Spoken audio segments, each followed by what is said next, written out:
Așa că voi nu aveți niciodată emoții. Așa că voi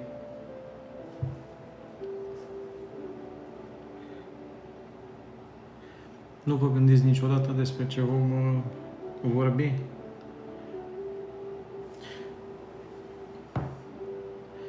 Sunt momente în care nici eu nu știu despre ce vom vorbi.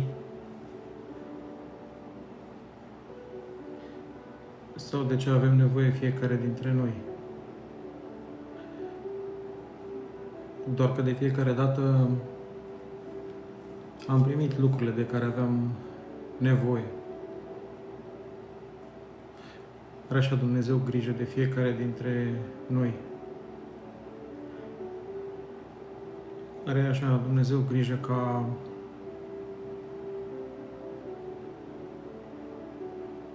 inima noastră să primească mereu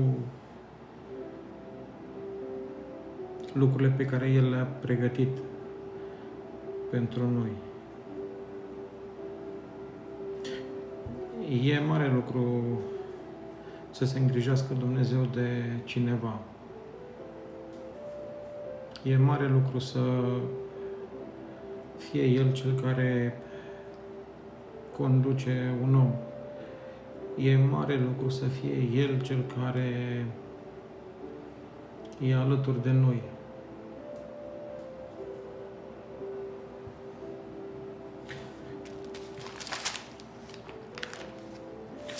Mă gândesc la un verset din Exod. Mă gândesc la un verset din Exod, din capitolul 33. De la versetul 12 la pagina 98. Și zice aici: Moise a zis Domnului: iată, tu îmi zici. Moise vorbește cu Dumnezeu și zice: iată, tu îmi zici. Oare nu e ăsta un dar extraordinar că Dumnezeu ne zice ceva? Oare nu e ăsta lucrul cel mai important în viața unui om atunci când Dumnezeu vorbește cu inima noastră? Nu e ăsta lucrul de care ar trebui să ținem cel mai mult cont? Nu e cel mai prețios lucru? Iată, tu îmi zici. Cât de mult vrem noi să vorbim, cât de mult vrem noi să spunem. Și Moise vine și zice: tu îmi zici.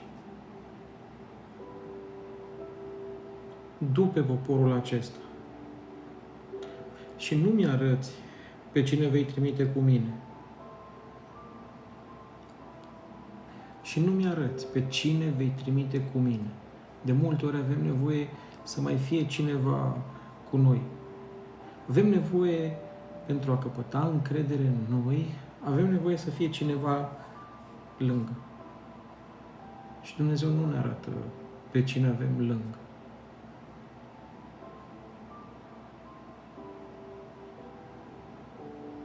Însă Tu ai zis: eu te cunosc pe nume și ai căpătat trecere înaintea mea. Și nu e asta frumos? Când Dumnezeu nu ți arată pe cine ai lângă tine, când Dumnezeu nu ți arată că mai e cineva lângă tine, dar totuși El te cunoaște pe nume. Elisei și slujitorul lui erau la un moment dat amândoi împreună și erau împresurați de o armată. Și a fost teamă slujitorului, chiar dacă l-avea pe Elisei acolo. Și vine și îi zice: ne vor face praf. Iar Elisei îi spune: Doamne, deschide-i ochii să vadă. Deschide-i ochii să vadă. Eu te cunosc pe nume. Când Dumnezeu ne cunoaște pe nume, când Dumnezeu te cunoaște pe nume, îți deschide ochii să vezi. Te lasă să-L vezi pe El, te lasă să vezi cum îți călăuzește pașii. Acum, dacă am căpătat trecere înaintea ta, arată-mi căile tale.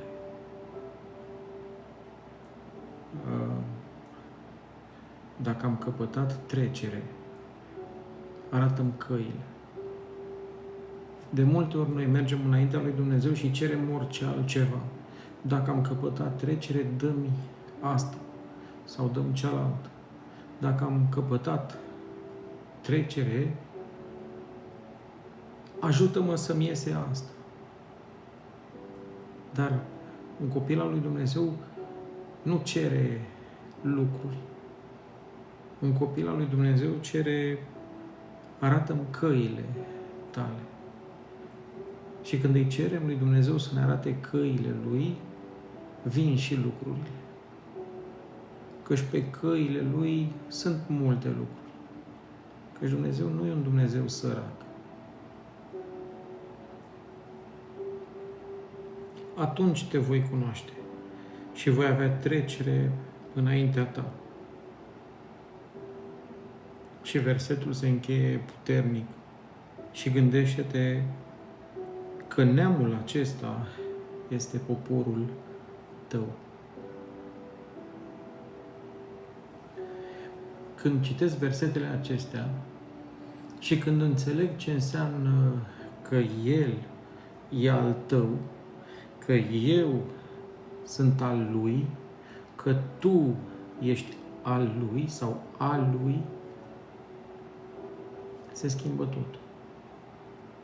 Când noi înțelegem că noi nu suntem mai nimănui, când noi înțelegem că noi suntem mai Lui.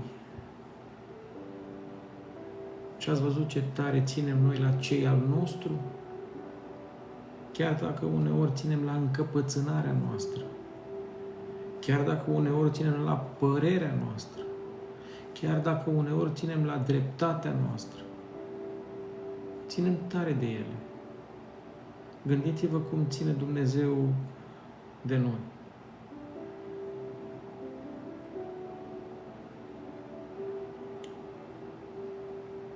Domnul a răspuns, voi merge eu însumi cu tine. Voi merge eu însumi. Îi zice Dumnezeu. Mi-ai cerut, Moise, acum să-ți dau pe cineva care să meargă cu tine. Mi-ai cerut să-ți arăt. Dar nu-i cazul. Voi merge eu însumi cu tine. Și ziceți-mi acum pe cine altcineva mai puternic ați vrea să aveți alături de voi în clipele alea grele, când barca se clatină. Ziceți-mi acum pe cine altcineva mai puternic cunoașteți și pe care l-ați vrea alături de voi când vântul bate tare. Că să nu-mi ziceți că n-ați avut noapte în viața voastră. Să nu-mi ziceți că nu aveți nopți în viața voastră. Fiecare dintre noi avem. Voi merge eu însumi cu tine.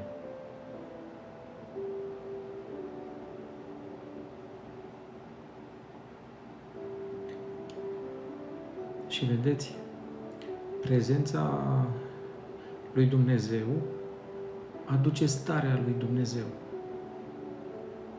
Prezența lui Dumnezeu aduce mereu starea lui Dumnezeu și îți voi da odihnă. Te vei odihni tu, că voi merge eu. Vei rămâne tu. Liniștit. Pentru că fac eu ceea ce aveai tu de făcut. Când Mântuitorul a fost față în față cu ucenicii, Și ei erau în corabie și el era pe mare și corabia se clătina și valurile loveau și vântul bătea, s-a urcat în barcă el. A venit el acolo și prezența lui Dumnezeu aduce starea lui Dumnezeu. Nu doar barca s-a liniștit, dar și marea s-a liniștit. Dar și vântul s-a liniștit. Pentru că prezența lui Dumnezeu aduce o odihnă lui Dumnezeu.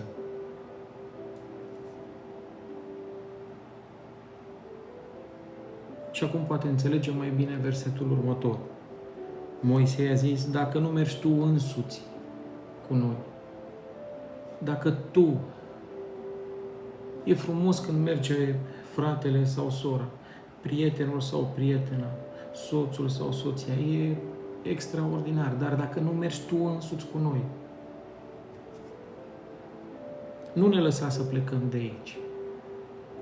Erau 12 în corabie. Se înțelegeau bine. Ajunseseră să facă și ei minuni. Stăteau la masă împreună cu învățătorul. Dar dacă învățătorul nu e acolo, dacă nu mergi tu însuți cu noi, nu ne lăsa să plecăm de aici. Dacă El personal nu e în viața noastră, de ce mergem mai departe? Și când El e în viața noastră, se schimbă lucrurile. Când Dumnezeu e prezent în viața unui om, viața omului se schimbă. El își face simțită prezența. Cum se va ști că am căpătat trecere înaintea ta, eu și poporul tău? Cum se va ști? Trebuie să se știe. Trebuie să se vadă. Când el a pus piciorul în corabie, s-a liniștit totul. Când el a ridicat mâna, s-a liniștit totul. Oare nu când vei merge tu cu noi și prin aceasta vom fi deosebiți de toate popoarele? E un singur lucru care îl face pe om deosebit de ceilalți oameni. E un singur lucru care îl face pe un popor deosebit de celelalte popoare. Oare nu când vei merge tu cu noi?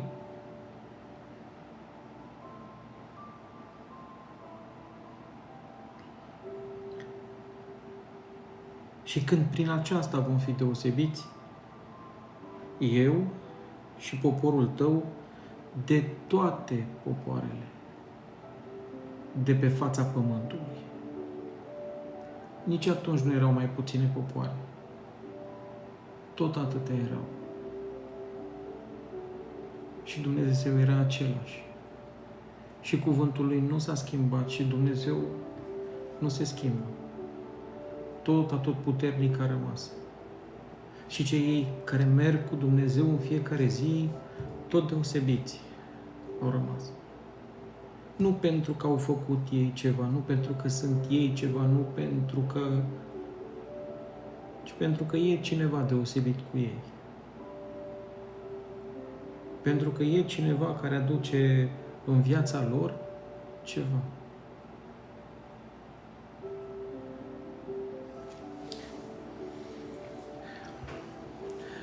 Dacă nu mergi tu însuți cu noi,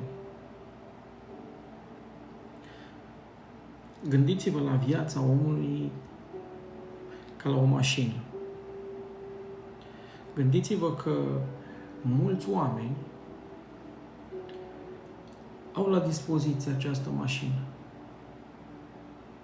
Și versetul zice, cum se va ști? De multe ori oamenii merg cu Dumnezeu ascuns. Îl ascund pe Dumnezeu undeva în viața lor și îl scot din când în când. Îl scot poate duminica, îl scot poate la Paști, îl scot poate la Crăciun, ca și cum l-ar pune în portbagajul mașinii. Iertați-mi expresia, iertați-mi comparația, dar îl pun acolo în spate și îl scot din când în când. Deschid portbagajul din când în când. Cum se va ști? Sunt oameni care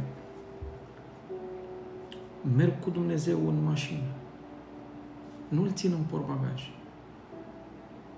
Dar nu-i suficient să mergi cu el în mașină. Nu-i suficient doar să fie prezent acolo. Trebuie să și facă ceva. Trebuie să și facă ceva.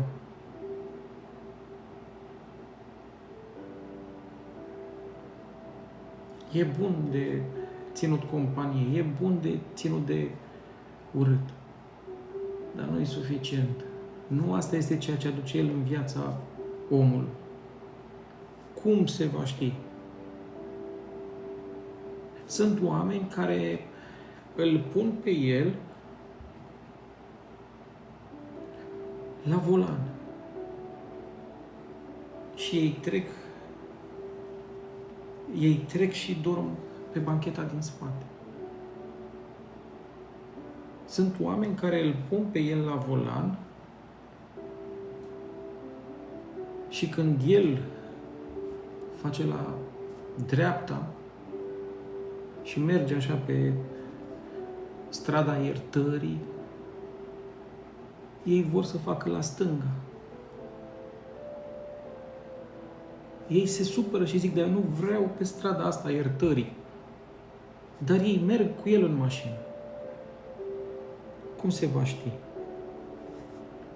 Sunt oameni care merg cu el în mașină și când el vrea să facă la dreapta, pe strada răbdării, ei nu vor pe strada răbdării.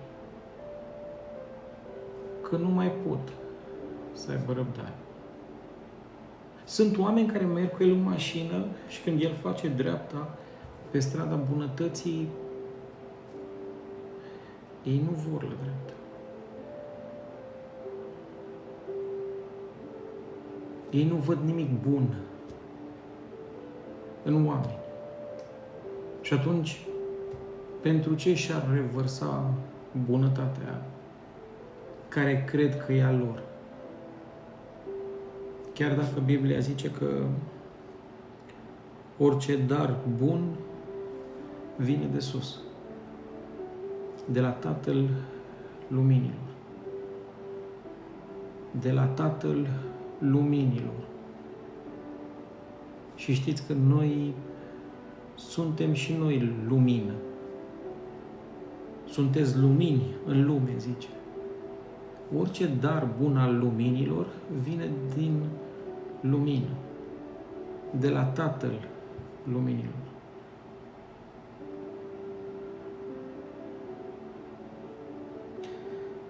Oare nu când vei merge tu cu noi și când prin aceasta vom fi deosebiți, eu și poporul, poporul tău, de toate popoarele de pe fața pământului? Domnul a zis lui Moise, voi face și ceea ce îmi ceri acum. Am făcut eu multe lucruri, dar voi face și ce îmi cere acum. A făcut El multe lucruri pentru mine și pentru tine. S-a îngrijit El de multe lucruri pe care să le avem în viața noastră. Și mai cerem încă unul. Așa cum Samson a închis ochii pe care nu-i mai avea. Și s-a mai rugat încă o dată, Doamne. Încă o dată, Doamne. Voi face și ce-mi cere acum. Că știți că și la Samson a făcut. Că știți că și la Petru a făcut.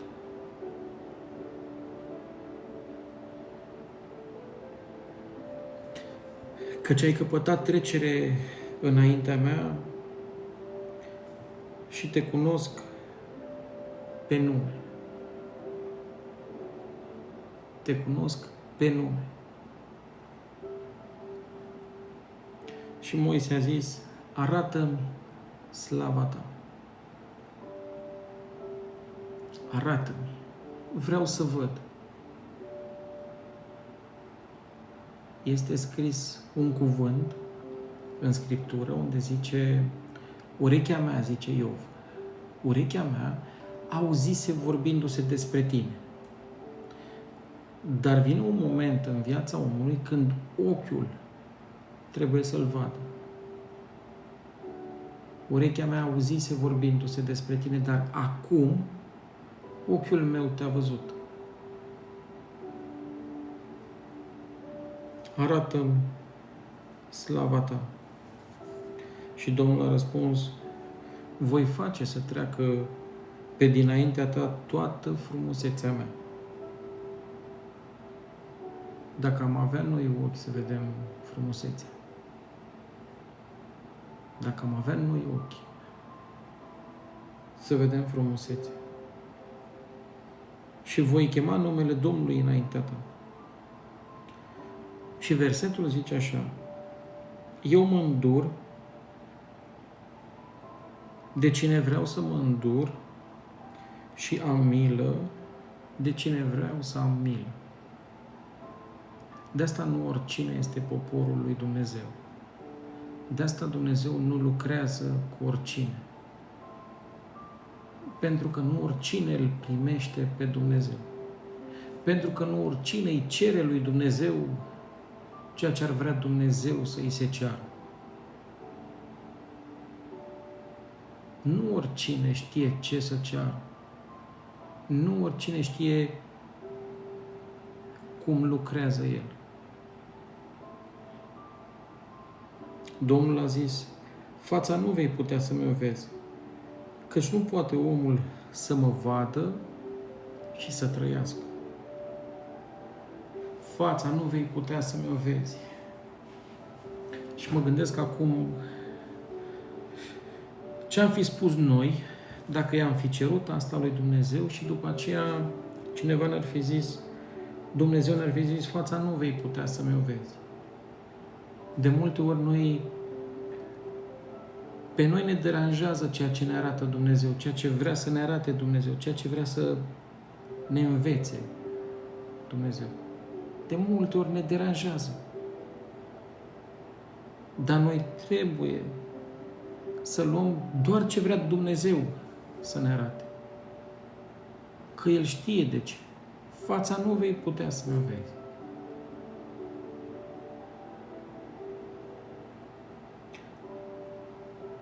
Căci nu poate omul să mă vadă și să trăiască. Și la versetul 21 zice, Domnul a zis, iată un loc lângă mine. Vei sta pe stâncă.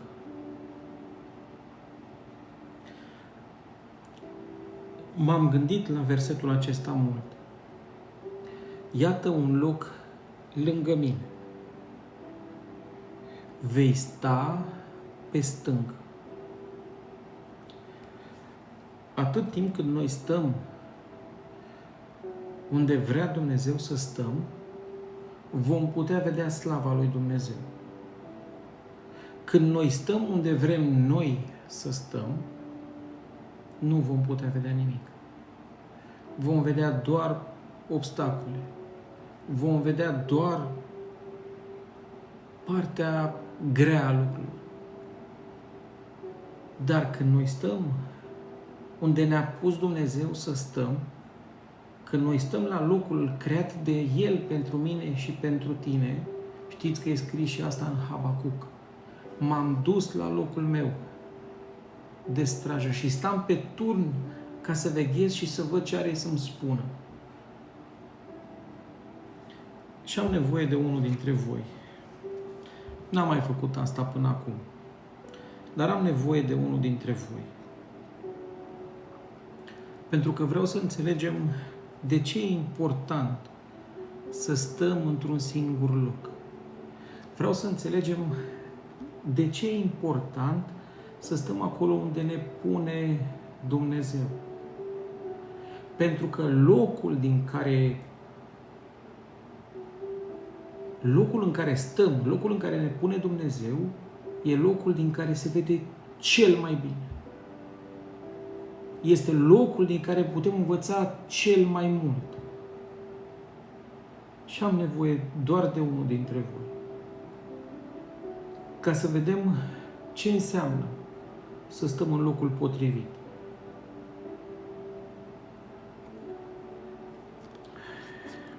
Mădălina, ajută-mă, te rog, un pic. Am aici în mână ceva. Și o să te rog să-mi zici ceea ce vezi tu. Pentru că ceea ce vezi tu acum este ceea ce văd toți. Ceea ce vei scrie tu este ceea ce se descoperă către toți care se uită. Și vreau să înțelegem de ce e atât de important locul ăla mărunt, poate, în care ne pune Dumnezeu. E o ramă de tablou. Așa pare pentru toți. Dacă vă întreb acum ce e aici, va părea o ramă de tablou pentru toți. Iar eu vin și vă zic că nu e o ramă de tablou. Eu vin și vă zic că este cel mai minunat lucru. Vin și vă zic că este ceea ce noi numim, atunci când pictorii fac, o capodoperă. Și tu, Mădălina, pentru că stai în poziția aia, și voi toți, pentru că stați în poziția aia, vedeți o ramă de tablou. Doar pentru că nu ne așezăm cum trebuie. Doar pentru că nu îl lăsăm pe Dumnezeu să ne pună. Doar pentru că nu suntem de acord cu locul în care El ne așează, vedem o ramă de tablou. Hai să schimbăm un pic. Vă ziceam că e o capodoperă.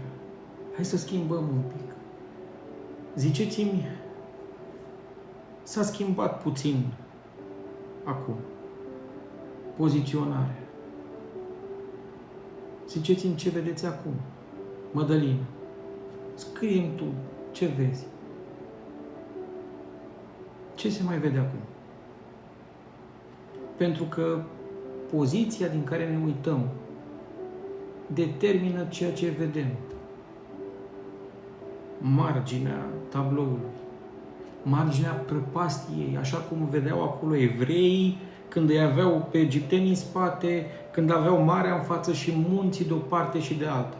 Marginea tabloului, marginea prăpastiei. În buza șanțului erau și ucenicii. Când bătea vântul tare și se duc la el și zic: învățătorule, ție nu-ți pasă că pierim. Tot pe marginea prăpăstiei erau.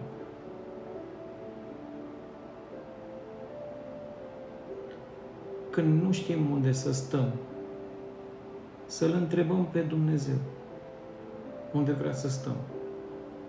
Când nu știm unde să stăm, să-L lăsăm pe El să ne pună, ca să putem să vedem. Și aici zice: iată un loc lângă mine, vei sta pe stâncă. Nu în orice loc își așează Dumnezeu copiii. Nu în orice loc. Cel rău vine și te duce peste tot. Așa cum l-a dus și pe el. L-a urcat acolo sus și i-a arătat tot ceea ce se vedea. Dar Dumnezeu nu ne duce peste tot. Dumnezeu ne arată ce-i frumos. Ne pune în cel mai frumos loc. Iată un loc lângă mine. Vei sta pe stâncă. Și când va trece slava mea,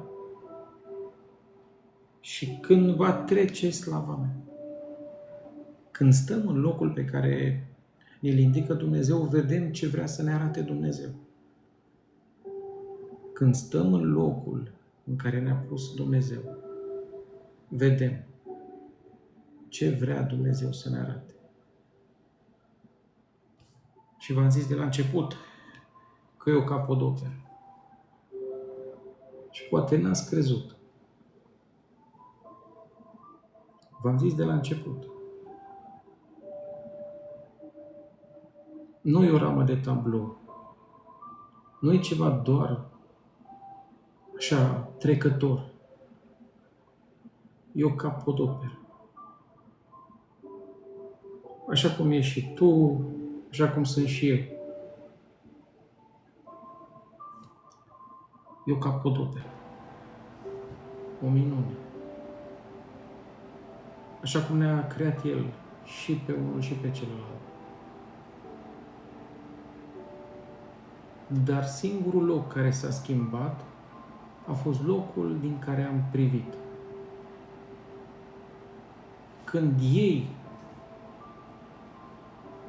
au schimbat locul din care s-au uitat la mare, când ei au schimbat starea din care s-au uitat la mare, marea s-a dat la o parte. Când ucenicii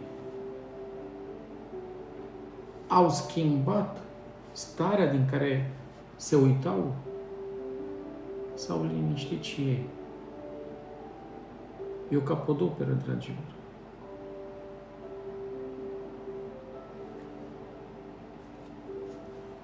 Vedeți?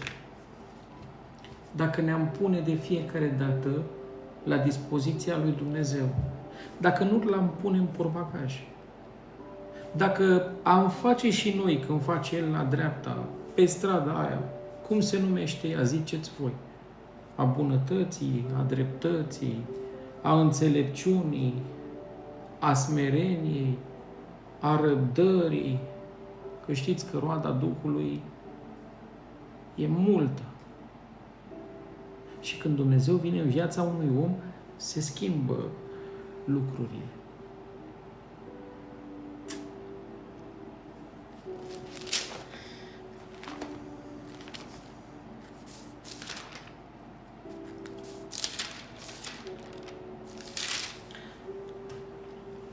Citim ceva. Marcu, capitolul 6. Marcu, capitolul 6, versetul 30. Apostolii s-au adunat la Iisus și i-au spus tot ce făcuseră și tot ce învățaseră pe oameni.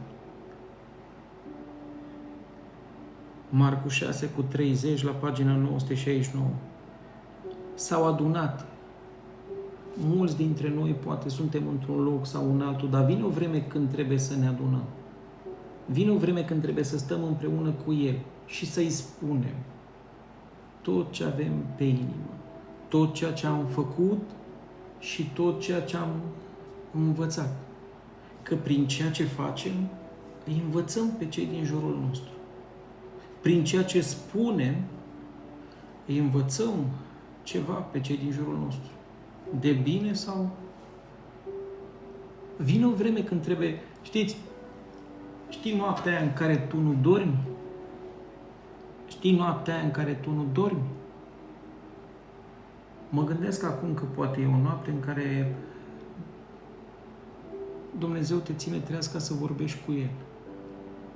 Mă gândesc acum că poate e o noapte în care Dumnezeu mă ține treaz ca să vorbesc cu El, că n-am avut timp ziua. Că ai fost ocupat pe zi. Și nu-ți dă somn că nu ai apucat să vorbești cu El. Și nu îmi dă somn că n-am apucat să-i spun tot ce am aici. Și cum să ne lase să dormim în neliniște? Cum să ne lase să dormim atât de înglodați cu de toate? Și nu ne dă somn. Și i-au spus tot ce făcuseră și tot ce învățaseră pe oameni. Iisus le-a zis, veniți singuri la o parte, într-un loc pustiu și odihniți-vă puțin.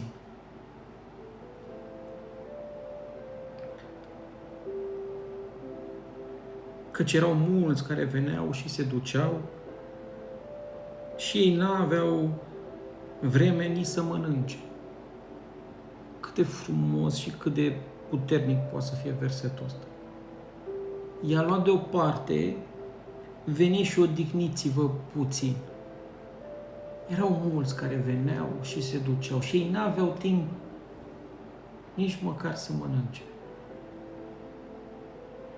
Așa cum poate nici tu n-ai avut timp de multe ori nici măcar să mănânci. Că au tot venit și s-au dus, că tot vin și se duc și trec pe acolo prin fața ușii tale și se deschid. Dar vine el și zice, acum stai puțin jos și odihnește-te.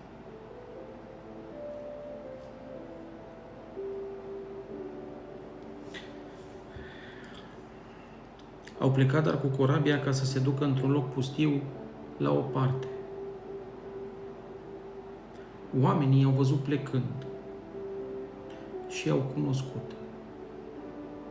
Când am citit mai devreme versetul ăsta, am zis, băi, cum de nu mi-a sărit asta în ochi până acum? Oamenii i-au văzut plecând și i-au cunoscut. Dragilor, după mers, i-au cunoscut. Ei doar au plecat, n-au zis nimic, n-au lipit afișe, n-au dat anunț, n-au făcut reclamă, ei doar au plecat. Și oamenii i-au cunoscut. După mers. Când Dumnezeu intră în viața unui om, până și mersul îl dă de gol. Până și felul în care umblă. Acolo la Petru îi zice, până și vorba te dă de gol. Dar cum e când până și mersul ne dă de gol?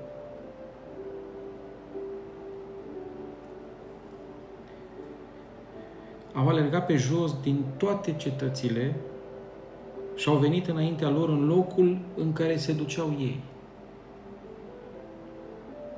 Fiindcă ziua era pe sfârșit, ucenicii s-au apropiat de el și au zis, locul acesta e pustiu. Și ziua e pe sfârșit. Dragii mei, locurile sunt pustii astăzi. Știți că noi avem acum vorba aia, lume multă, oameni puțini? Lume multă, oameni puțini. E pustiu. E pustiu în viețile oamenilor. E pustiu.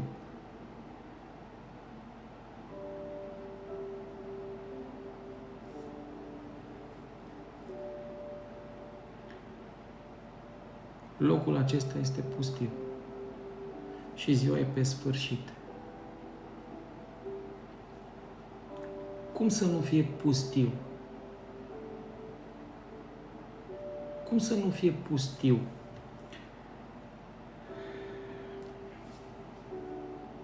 Am fost plecați cu mașina și unul dintre colegi a făcut pană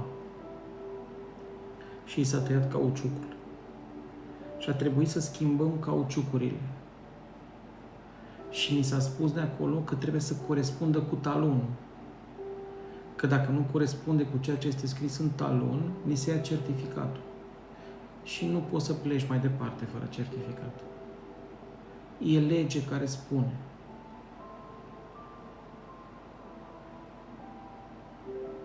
Și acum, cauciucurile la mașină trebuie să fie și să bată perfect. Dar acum e lege care zice că se poate căsători bărbat cu bărbat și femeie cu femeie. N-ai voie să schimbi un cauciuc care să nu fie în acord. N-ai voie să schimbi un cauciuc. care să fie altfel. Puțin altfel. Poate 1 centimetru mai înalt sau mai... Dar ai voie să faci asta.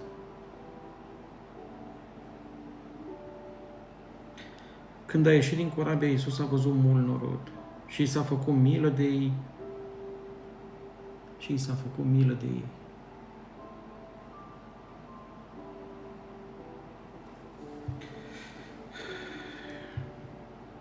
Și zice mai departe,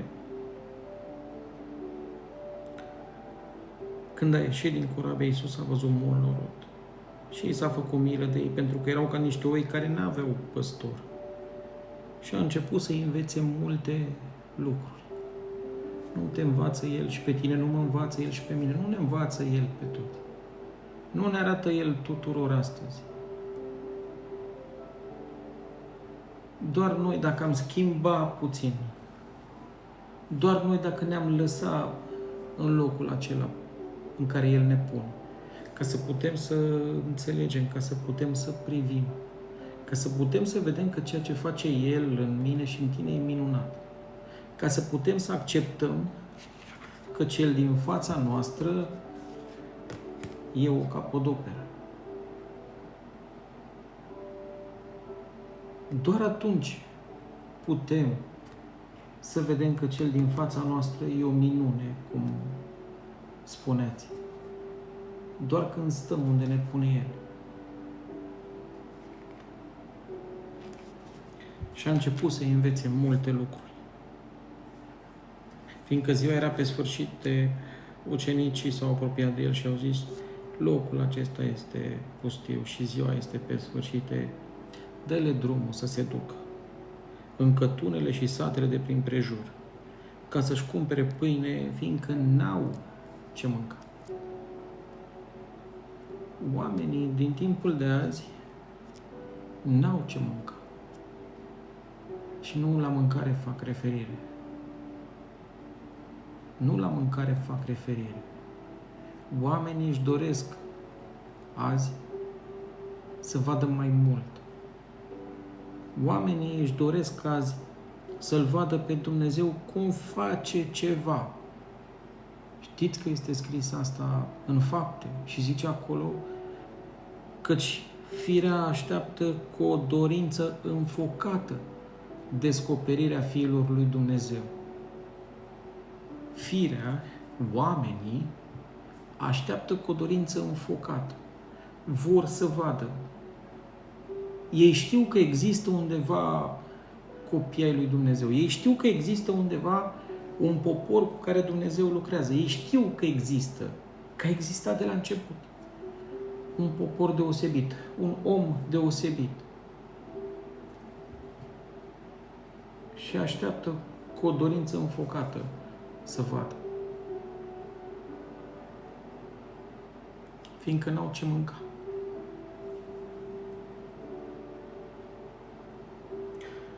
Dați-le voi să mănânce.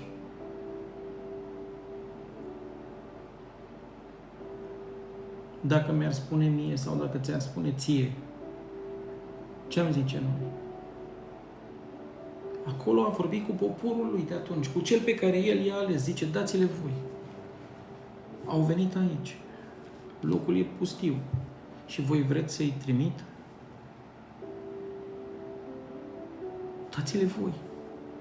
Dă-le tu. Să le dau eu. Dacă zice dați-le, înseamnă că cineva ne-a dat înainte.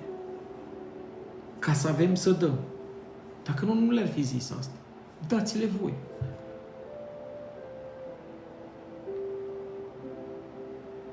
Dar ei au răspuns: oare să ne ducem să cumpărăm pâini de 200 de lei și să le dăm să mănânce? Să ne ducem să cumpărăm pâini de 200 de lei și să le dăm să mănânce?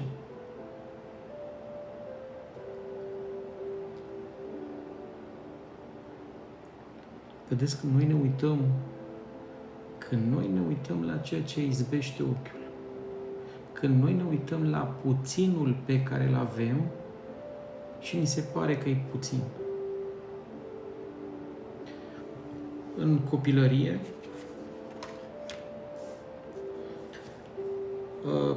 atunci când eram încă foarte, foarte săraci,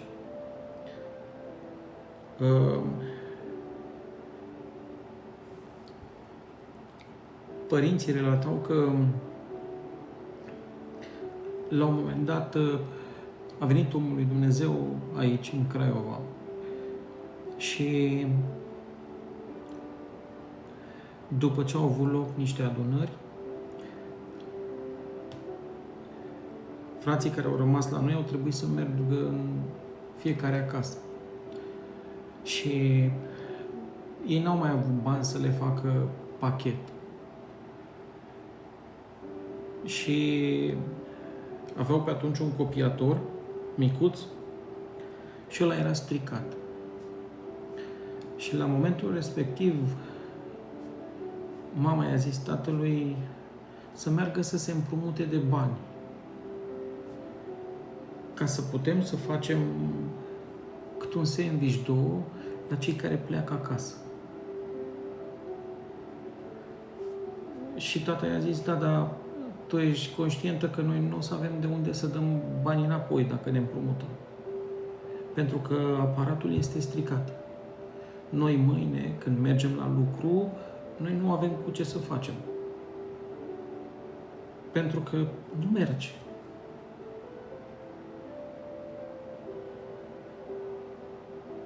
Și vedeți, când faci lucrurile până la capăt, când schimbi locul din care privești, când schimbi locul din care privești, vezi capodopera lui Dumnezeu. Vezi de ce e Dumnezeu în stare să facă. Și de unde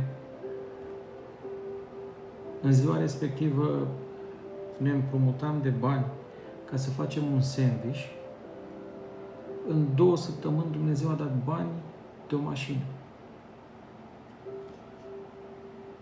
Când schimbăm poziția din care ne uităm, vedem minunile lui Dumnezeu. Când schimbăm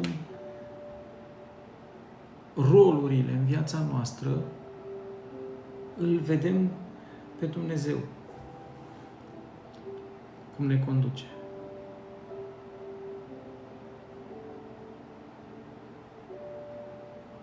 Dați-le voi să mănânce. Le-a răspuns Iisus, dar ei au zis, oare să ne ducem să cumpărăm pâini de 200 de lei și să le dăm să mănânce? Și el i-a întrebat, câte pâini aveți? Duceți-vă de vedeți. S-au dus de au văzut câte pâini au și au răspuns 5 pâini și 2 pești. 5 pâini și 2 pești. Atunci le-a poruncit să-i așeze pe toți cete pe iarbă. Și au șezut jos în cete de câte 100 și de câte 50. Prezența lui Dumnezeu aduce liniștea lui Dumnezeu. Dacă fusese hărmălaie până atunci, pentru ca Dumnezeu să poată să facă ceva în viața mea și în viața ta, trebuie să facă întâi liniște. Pentru ca Dumnezeu să poată schimba ceva în viața mea și în viața ta, trebuie să ne liniștească un pic. Să ne dea un pic de odihnă. Să ia de la noi agitația aia ca El să poată să înceapă să lucreze. El n-a lucrat niciodată în haos. El a luat haosul și a făcut ordine. De asta până în ziua de astăzi fiecare pom dă roade după soiul lui. De asta până în ziua de azi soarele încă răsare așa cum l-a pus el acolo sus să răsare. Natura ascultă de el. Natura rămâne în ordinea lui Dumnezeu, în liniștea lui Dumnezeu, în odihna. El a luat cele 5 pâini și cei 2 pești și a ridicat ochii spre cer și a rostit binecuvântare. Noi ne ridicăm ochii spre cer și rugăm și rostim cererea. Dar nu asta ne-a învățat. Noi ne ridicăm ochii spre cer și rostim cererea. Doamne, dă-mi. Și lista e lungă. Și lista e lungă. Și putem scrie la lista asta până mâine dimineață. Dar El a rostit binecuvântare. Iar El, când ne-a învățat cum să ne rugăm, ne-a zis, când vă rugați, să credeți că ați și primit. Nu vă rugați cerând să vă dea. Să credeți că ați și primit. Și ce-i ceri tu lui care este bogat în viața ta? Ce-i cer eu pentru viața mea? Apoi a frânt pâinile și le-a dat ucenicilor, ca ei să împartă norodul. Și aici e un tablou frumos. Nu și-a asumat totul. Nu și-a asumat nimic. A rostit binecuvântarea, a frânt și le-a dat ucenicilor, ca ei să împartă. Poate de multe ori noi vrem așa să le facem pe toate. Poate putem învăța ceva din asta.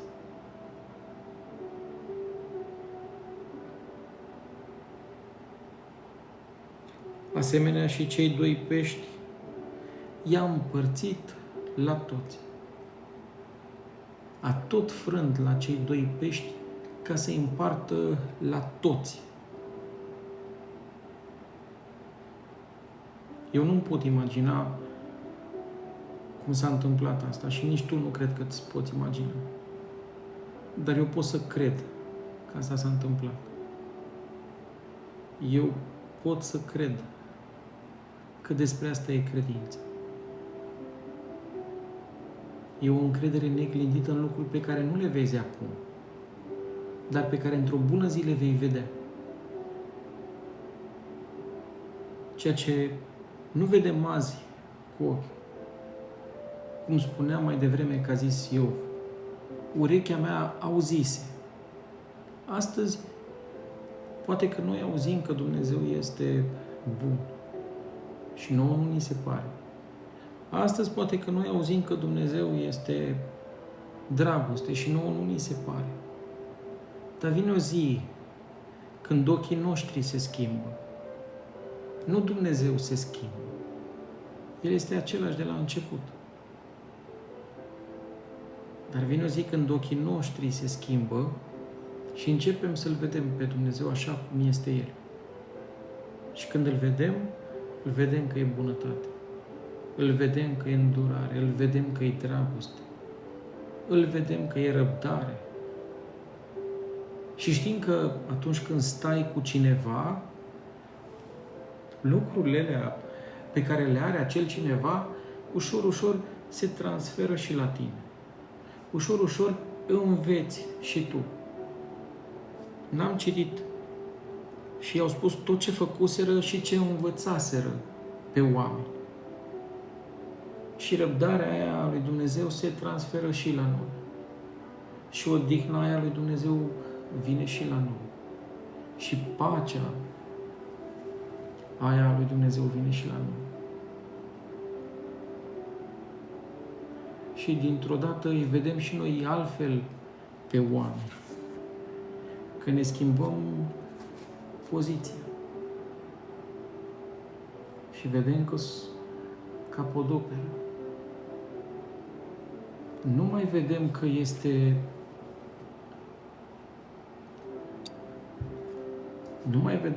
doar o ramă de tablou. Nu mai vedem că e doar marginea prăpastiei. Când schimbăm poziționarea, vedem minunile lui Dumnezeu. Nu asta, ci asta. Un singur lucru se schimbă. Și toate aceste lucruri, despre toate aceste lucruri, El a vorbit. Despre toate aceste lucruri.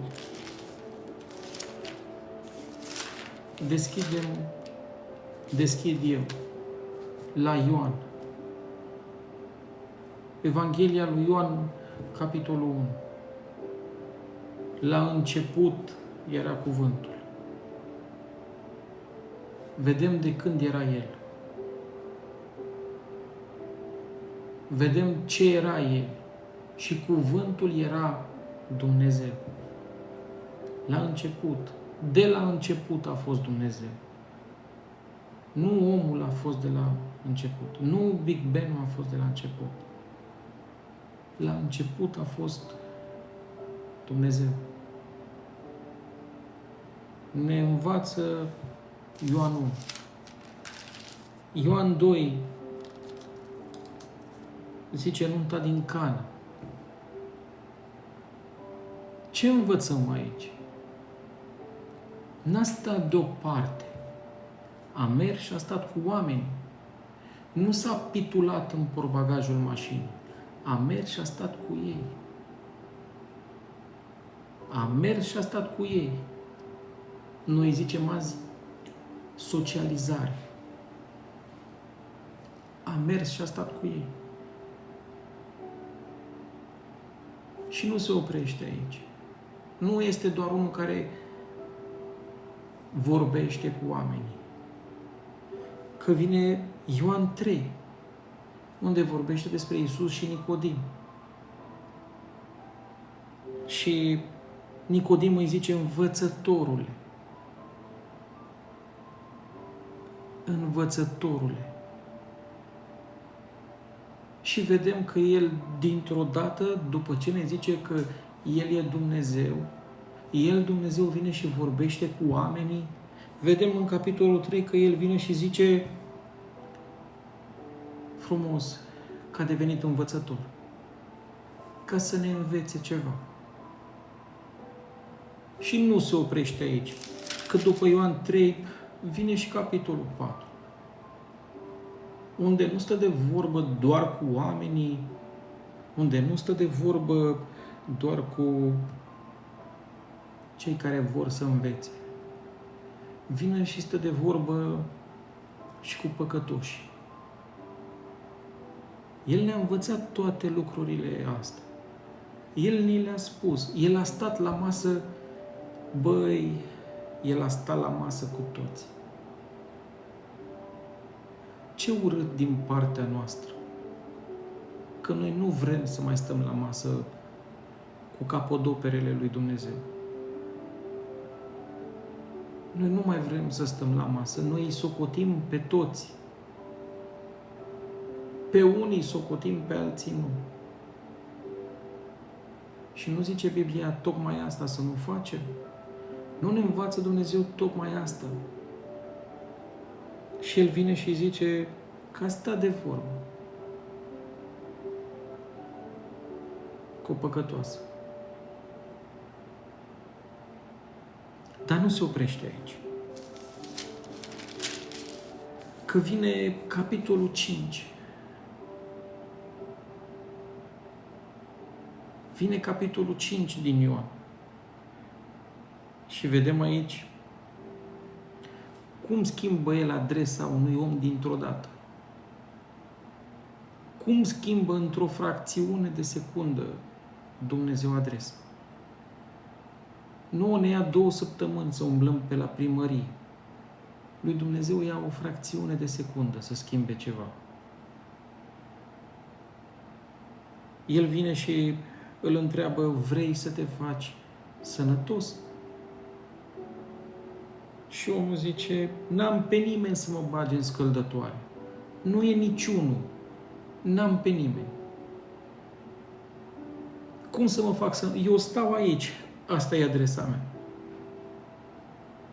Ăsta e locul în care eu locuiesc acum. Dar n-am pe nimeni care să mă bage. Și el vine și zice dintr-o dată, schimbă adresa. Am venit eu acum. De acum înainte nu te vor mai căuta aici. Când Dumnezeu vine în viața unui om, îi schimbă adresa la care stă.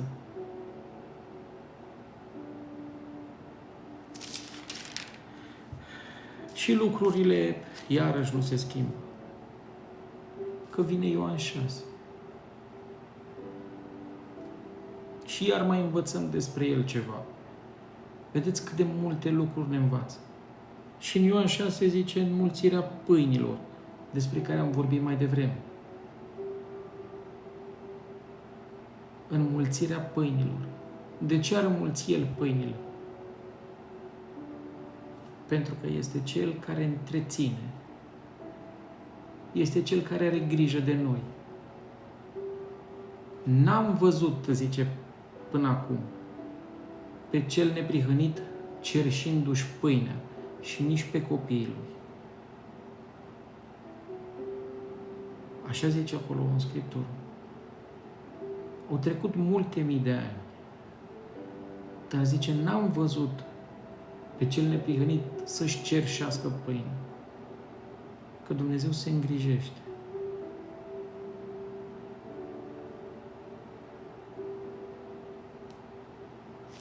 Mai dăm?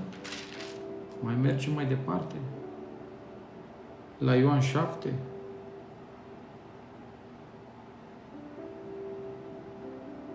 La Ioan 7?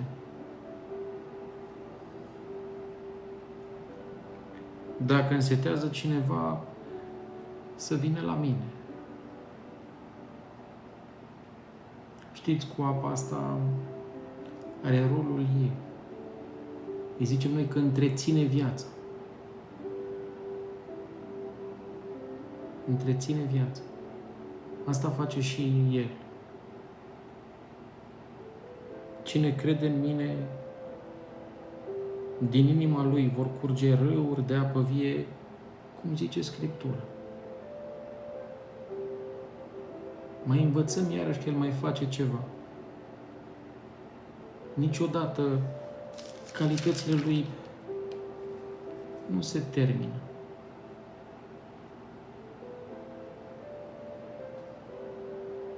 Ioan 8.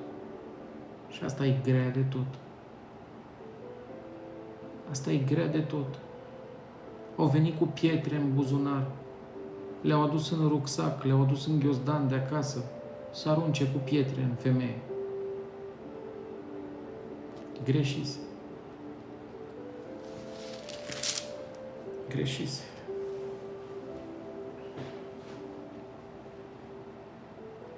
Dar avem la Tatăl un mijlocitor. Noi îi zicem azi avocat. Avem la Tatăl un mijlocitor, spune Scriptura.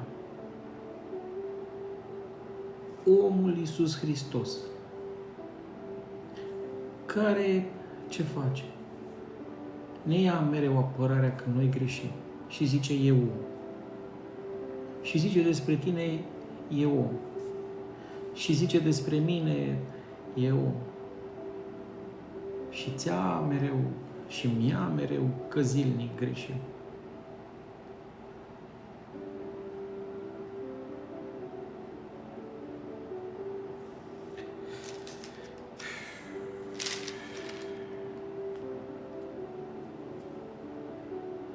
Și în Ioan 9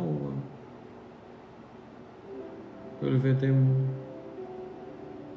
ca cel ce aduce lumină, ca dătătorul luminii pentru oameni.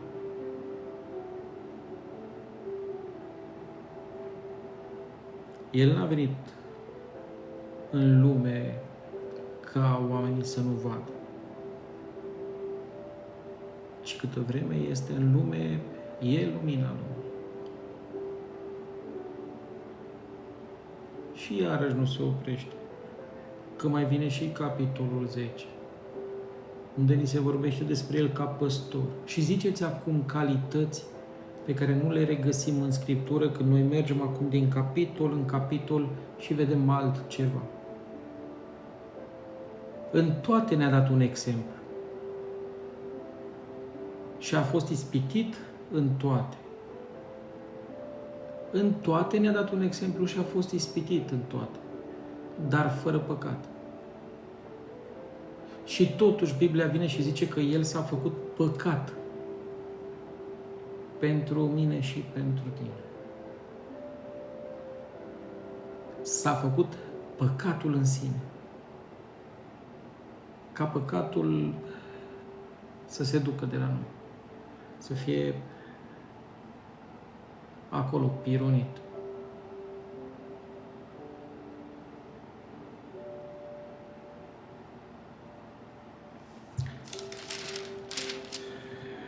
E și învierea în capitolul 11 din Ioan. E și învierea. Eu sunt învierea și viața. Cine crede în mine, chiar dacă ar fi murit, va trăi. Conform Bibliei, omul e dator cu o moarte. Mai devreme sau mai târziu.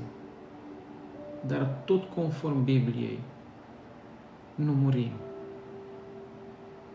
Într-o bună zi ne vom revedea. Într-o bună zi, eu te voi strânge pe tine în brațe și tu mă vei strânge pe mine în brațe. Într-o bună zi. Mai e un pic până acolo.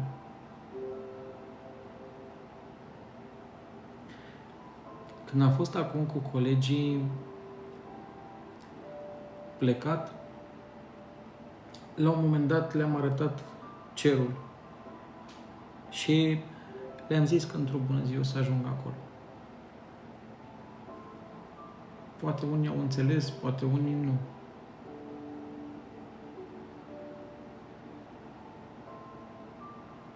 Dar vom ajunge acolo. Vom ajunge acolo. Și vom sta la masă cu El. Și vom sta la masă unii cu alții.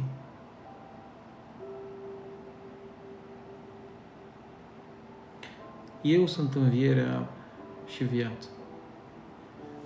Cine crede în mine, chiar dacă ar fi murit, va trăi. Și poate fi mai frumos. Ce dar mai mare ar fi putut face Dumnezeu omenirii decât o nouă viață, care să nu se termine cum se termină aceasta.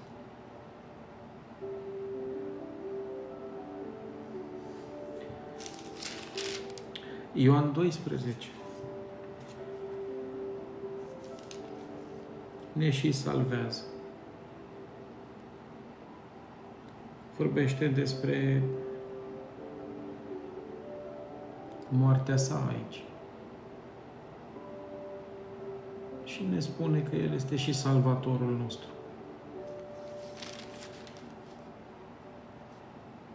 Și dai pagină cu pagină și îți dai seama cât de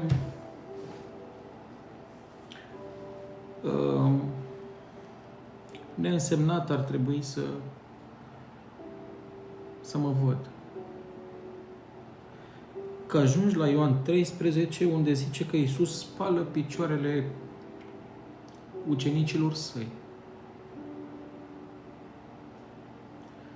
Și când îți dai seama că ai citit în Ioan 1 că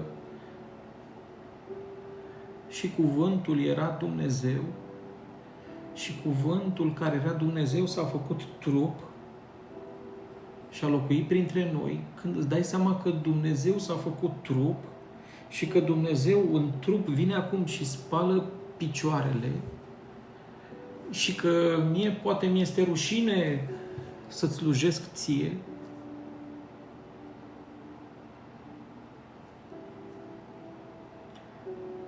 și că El, care era stăpânul tuturor lucrurilor, a slujit, poate în cel mai josnic mod, până acolo că s-a plecat la picioare. La picioare și a spălat picioare. Și nu s-au spălat înainte acasă. Și n-au avut naicuri în picioare. Și n-au avut șosete de bumbac în picioare. Și el le-a spălat picioare. Știți, creatorul ăla de-a făcut lucrurile, de-a făcut capodopere. Creatorul ăla a spălat picioare.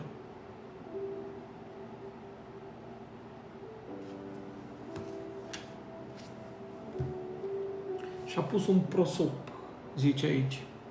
Apoi a turnat apă într-un lighean, nici măcar apă nu i-a lăsat să toarnă.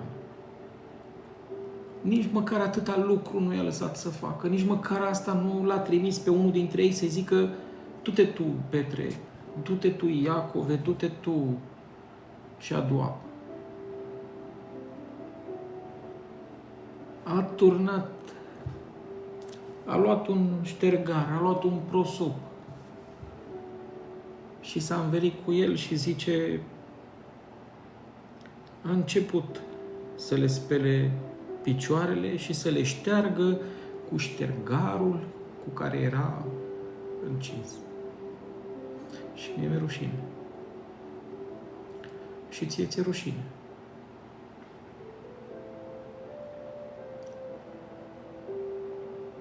Și nouă ne e rușine unii de alții. Și nouă ne e rușine unii cu alții.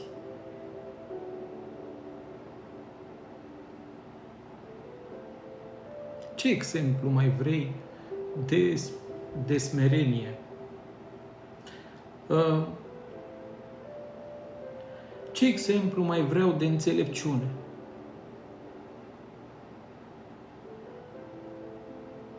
Ce ar fi putut face mai mult? Ce să-i cer mai mult? N-a făcut deja totul?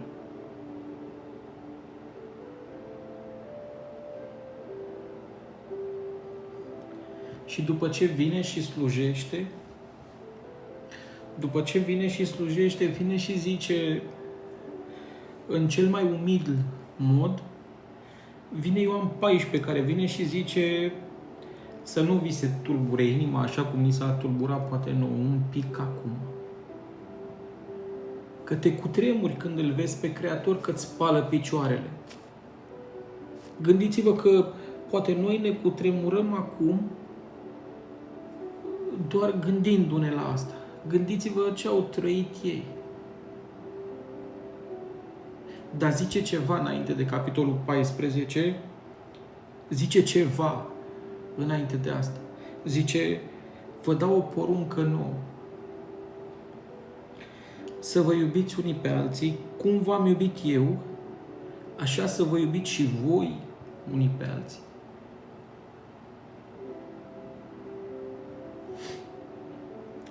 Vă dau o poruncă nouă. Să vă iubiți unii pe alții. Cum v-am iubit eu. Și oare unde-i dragostea aia? Că El ne-a arătat cum să ne iubim.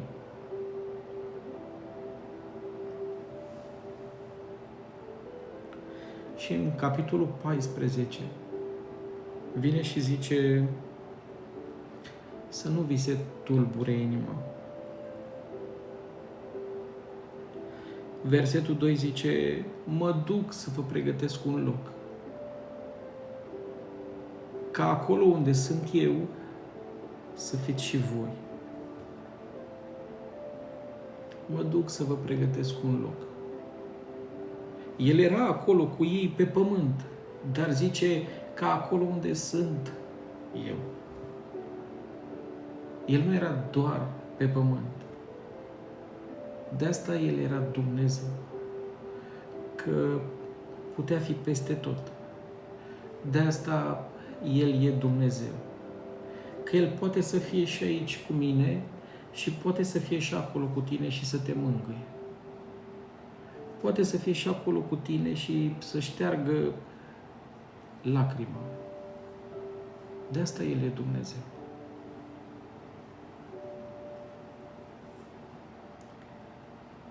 Mă duc să vă pregătesc un loc.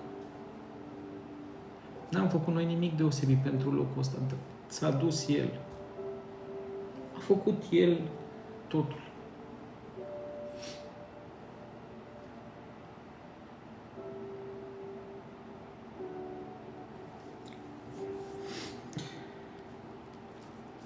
O capodoperă a făcut El din mine și din tine. O capodoperă ești. Și capodoperă fiind, de ce ne lăsăm acoperiți?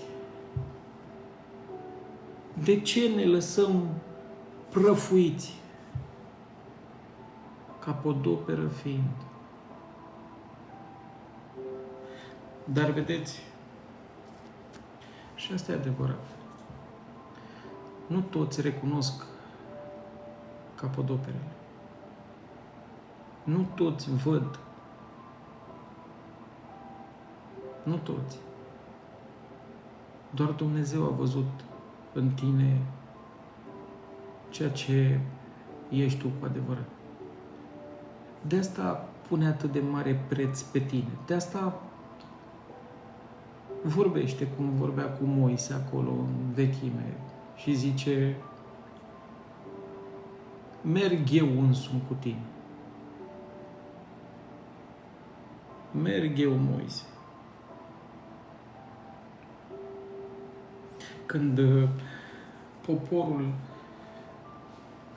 greșește,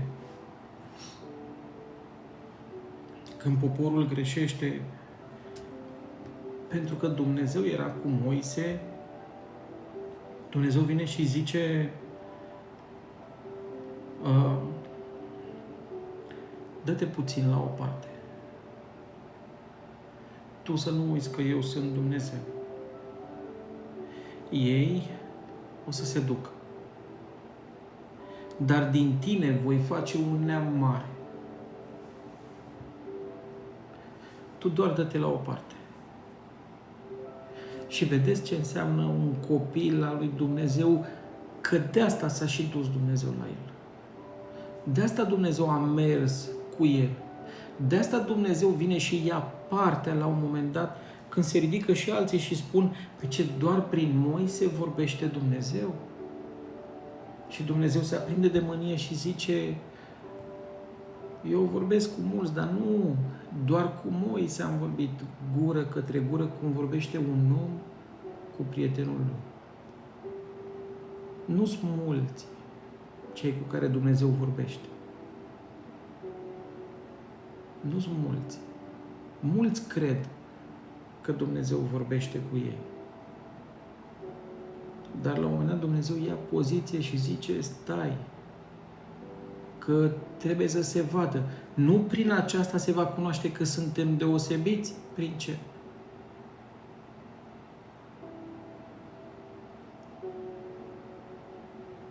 Și Moise vine și zice împlinirea a ceea ce citirăm de aici, a porunci, să vă iubiți unii pe alții. Și Moise vine și zice: nu faci asta. Eu știu că tu poți să faci din mine un neam mare. Dar de ce să zică egiptenii că tu n-ai avut putere să ne duci în țara făgăduită? De ce să zică asta? Nu e nimici. Mai ai răbdare cu ei. Mai ai răbdare cu ei.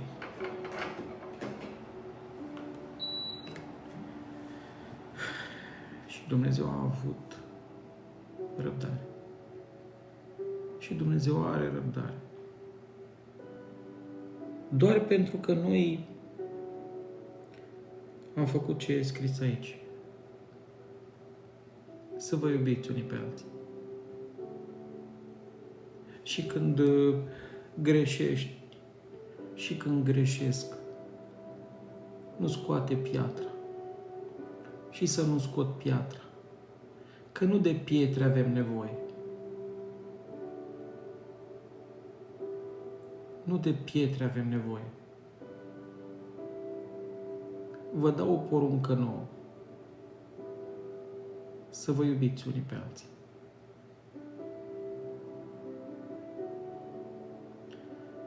Pavel zice la un moment dat că și ceilalți, și noi suntem încercați ca și ceilalți.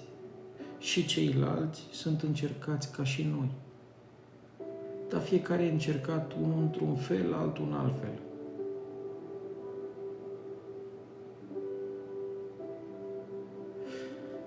Da. E grea porunca. E ușoară porunca. Dacă atunci când El merge pe strada iubirii, mergem și noi pe strada iubirii, e ușoară porunca.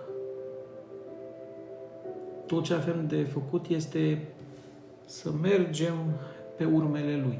Că de asta ne-a dat exemplu. De asta Pavel vine și zice, călcați pe urmele mele, întrucât eu calc pe urmele Lui. Și am văzut lucrul acesta când am fost plecați acum. Și la un moment dat am întâlnit un drum forestier. Și ce aveam de făcut pentru a trece de el era doar să ne uităm fix pe unde trece mașina din față. Și dacă ne uitam fix pe unde trecea mașina din față, mergeam mai departe. Și am ajuns la destinație. Și ajungem la destinație dacă urmăm urmele potrivite. Dacă mergem pe pașii pe care trebuie. V-am spus toate aceste lucruri ca atunci când se vor întâmpla să știți și să nu vă temeți. Zicea cineva mai devreme că ne e frică. De ce anume? Când El însuși e cu mine, când El însuși e cu tine, de ce să-ți fie frică? De ce? Ce rău ți-ar putea face omul? Ce rău mi-ar putea face omul?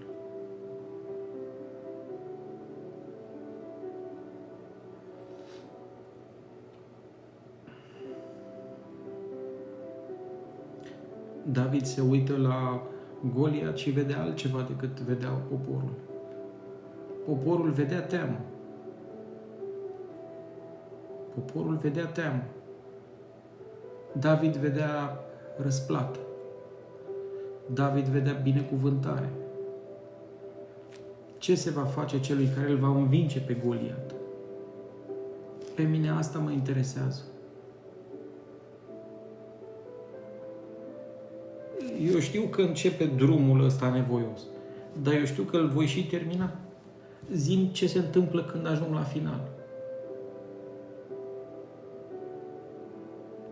Și când bate vântul tare în viața ta și în viața mea, să știi că se și termină la un moment dat. Să nu-ți pierzi, oamenii zic, speranța. Să nu-ți pierzi încrederea în Dumnezeu. Să nu-mi pierd încrederea în Dumnezeu.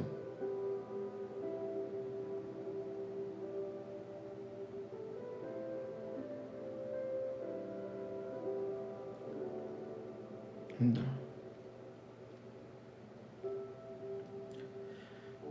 Să nu ni se tulbure inima. Și să nu ne fie teamă.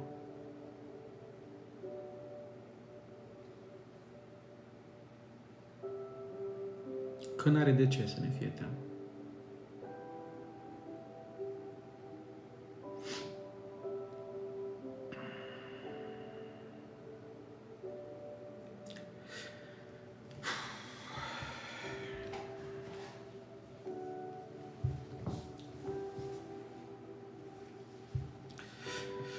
Am stat o oră și jumătate, dragilor, împreună și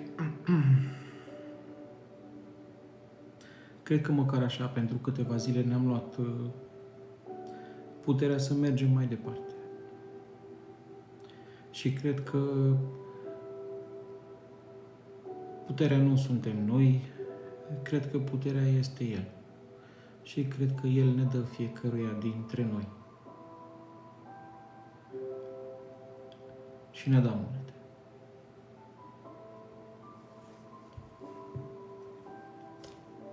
Da.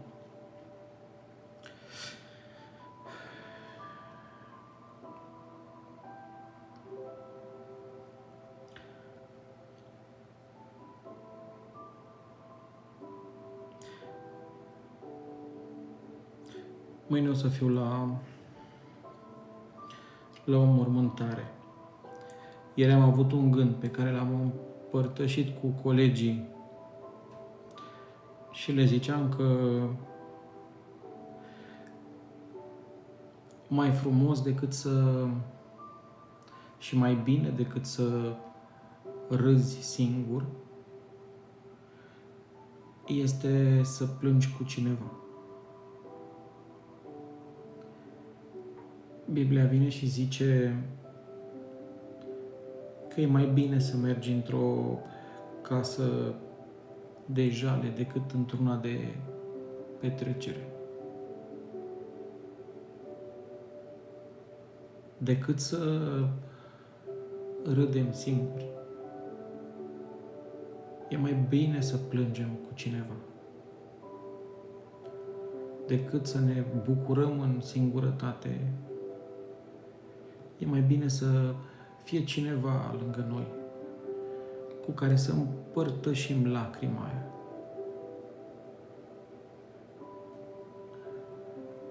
Asta lipsește azi. Asta nu mai găsim azi. Pe cineva care să simtă odată cu mine și cu tine când ne curge lacrima. Dar dacă nu mai găsim, putem fi noi pentru cineva, cel sau cea care șterge lacrima. Putem fi noi pentru cineva, cel sau cea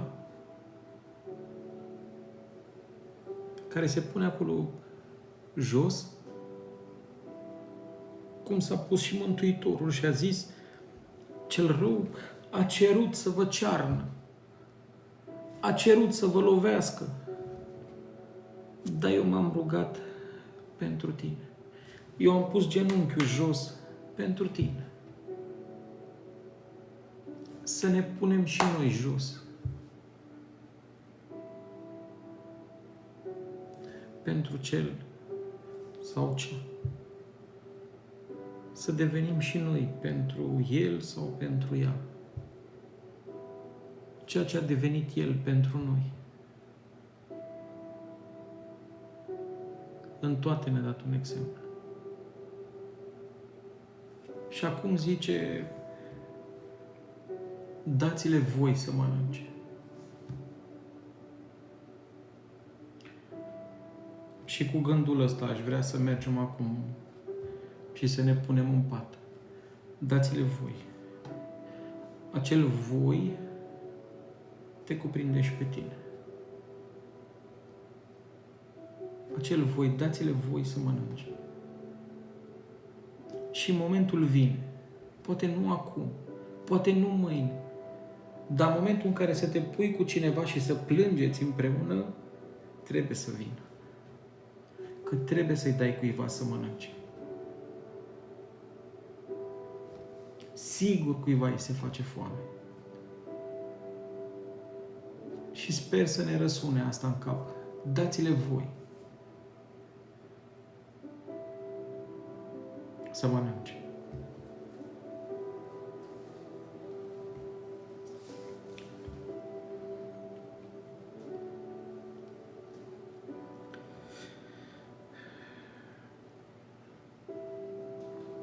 Acolo unde sunteți,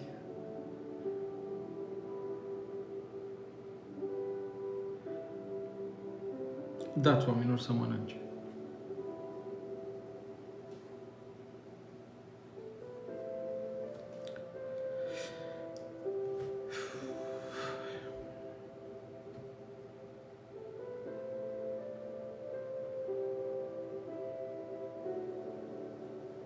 Da.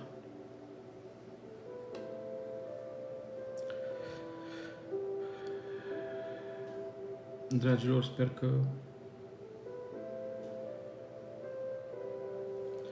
am mai învățat ceva. Și cred că am mai învățat ceva.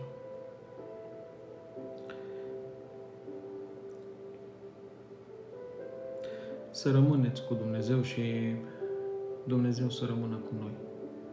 Să rămânem cu Dumnezeu și Dumnezeu să rămână cu noi până data viitoare. Și așa cum am zis, nu știu dacă pe pământul acesta ne vom vedea vreodată și dacă vă voi strânge pe pământul acesta vreodată pe toți în brațe. Dar vine o zi.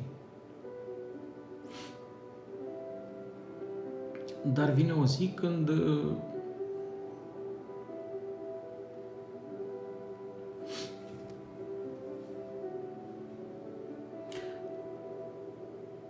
n-ai cum altfel. Că dragostea nu poate să stea separat. Că răbdarea nu poate să stea separat. Că înțelepciunea nu poate să stea separat. Că bunătatea nu poate să stea separată. Se adună toate împreună.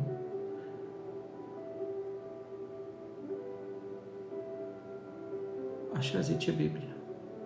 Dreptatea și pacea se întâlnesc. Se sărută, zice. Calitățile lui Dumnezeu, minunile lui Dumnezeu se întorc la Dumnezeu. Și atunci când o să ne întoarcem acolo, pe cei pe care n-am avut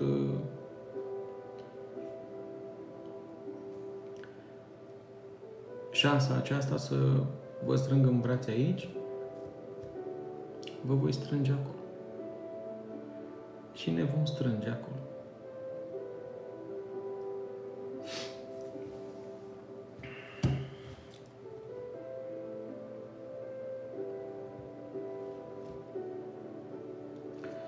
Și acum mergem la culcare.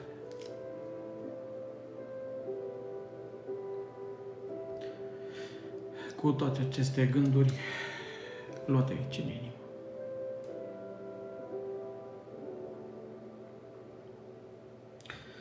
O seară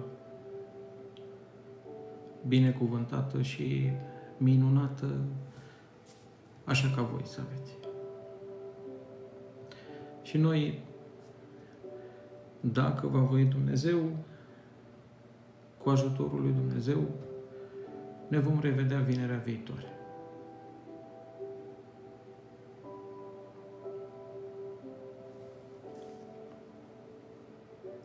O seară binecuvântată!